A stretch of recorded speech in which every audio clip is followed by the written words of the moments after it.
Assalamualaikum warahmatullahi wabarakatuh. Ya, bertemu lagi dengan channel kami di Balai Penyuluhan KB Kecamatan Bantar Kaung. Kali ini dengan saya Iman Solihin, penyuluh KB Kecamatan Bantar Kaung, Kabupaten Brebes, ingin berbagi informasi, ingin berbagi tips cara menghadapi, cara mengatasi rasa cemas yang berlebihan di musim pandemi corona seperti saat sekarang ini. Saudara-saudaraku, dimanapun Anda berada, kita saat ini berada pada situasi yang penuh keprihatinan, di mana pandemi corona ada di negara kita, ya, ada di negara. Ini tentu menimbulkan rasa cemas, ya, menimbulkan rasa khawatir pada hampir semua penduduk kita. Hampir semua warga masyarakat sekarang menghadapi rasa cemas. Menurut saya rasa cemas ini sesuatu yang wajar.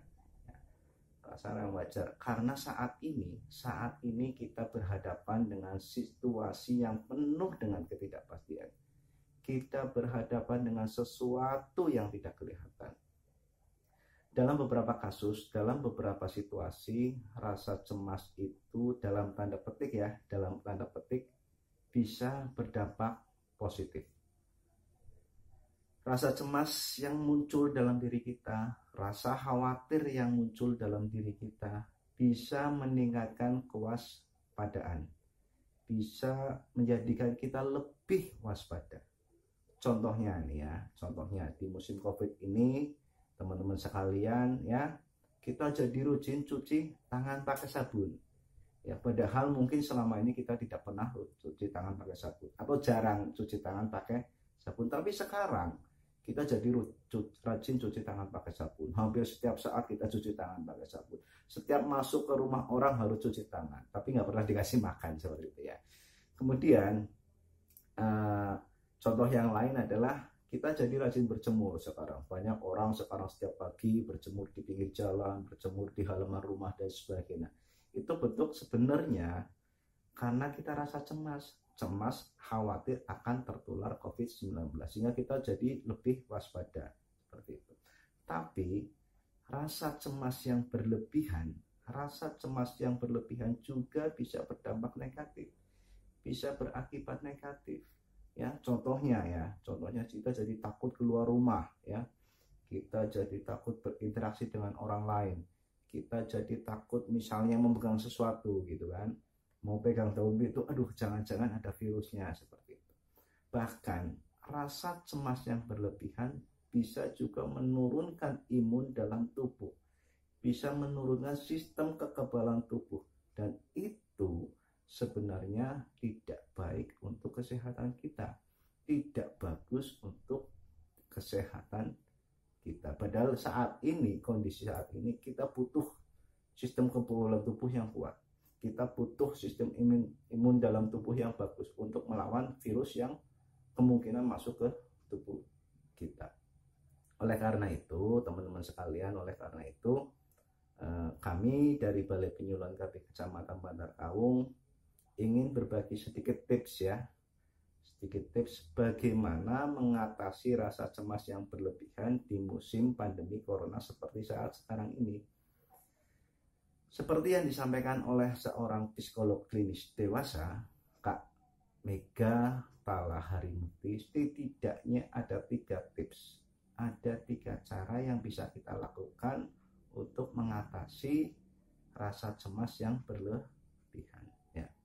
Yang pertama adalah kita upayakan meminimalisir dalam penggunaan media sosial, atau istilahnya gadget distancing, ya. Kalau kemarin ada istilah social distancing, kalau kemarin ada istilah physical distancing, nah sekarang ada gadget distancing. Artinya kita sedapat mungkin, teman-teman sekalian, membatasi dalam penggunaan media sosial.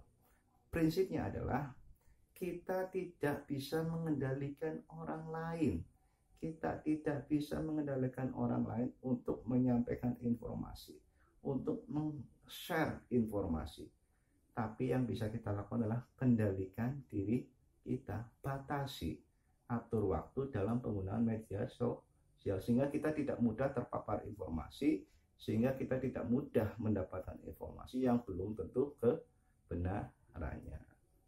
Dan yang kedua ya, tips yang kedua yang disampaikan oleh Kak Megatala adalah cross check ya, melakukan cross check atas informasi yang kita terima ya. Ketika kita tidak dapat membatasi diri dalam penggunaan media sosial dan karena kondisi tertentu kita harus menerima informasi ya, mau tidak mau kita harus berusaha untuk melakukan cross check, cek silang ya, betul nggak sih informasi yang kita terima terkait COVID-19 ini? Jangan-jangan itu informasi yang keliru, jangan-jangan itu informasi yang tidak dapat dipertanggungjawabkan kebenarannya. Makanya penting bagi kita adalah melakukan cek informasi, cek kebenaran informasi yang kita terima, seperti itu. Kemudian yang ketiga, tips yang ketiga adalah fokus pada kegiatan yang kita senangi, fokus pada kegiatan yang bisa kita lakukan ya. Harapannya dengan kita fokus pada kegiatan, kita tidak ada ruang, kita tidak ada waktu untuk bermain dengan HP kita. Karena semakin sering kita bermain dengan HP kita, semakin sering kita bermain media sosial, semakin besar kemungkinan kita mendapat informasi yang kadang belum tentu kebenarannya. Seperti sehingga kita berusaha, marilah kita fokus pada kegiatan yang kita senangi, hobi yang kita miliki, seperti itu. Itu ya 3 tips yang mudah-mudahan bermanfaat. Prinsipnya adalah kita tidak bisa mengendalikan orang lain ya, mengendalikan orang lain, maka kita harus bisa mengendalikan diri kita sendiri. Kemudian teman-teman sekalian dimanapun Anda berada ya, sampai 3 tips tadi, kami dari Balai Penyuluhan KB Kecamatan Bantar Kawung juga berharap, juga memohon untuk mencegah penularan COVID-19 ini, mari kita terapkan pola hidup bersih dan sehat. Biasakan cuci tangan pakai sabun. Gunakan masker jika bepergian ya. Kemudian jangan keluar rumah jika tidak ada kepentingan yang mendesak. Jangan datang ke kerumunan. Selalu jaga jarak dengan orang lain. Itu teman-teman sekalian bisa sampaikan. Kali lagi mari kita bersama-sama, mari kita bergotong royong untuk mencegah penularan COVID-19 ini. Tentunya sambil berdoa dan berharap mudah-mudahan virus COVID-19 ini segera berlalu. Pandemi COVID-19 ini segera berlalu sehingga kita bisa menyambut bulan suci Ramadan dengan penuh kegembiraan, dengan penuh kemenangan. Demikian yang bisa saya sampaikan. Terima kasih. Salam KB. Berencana itu keren. Wassalamualaikum warahmatullahi wabarakatuh.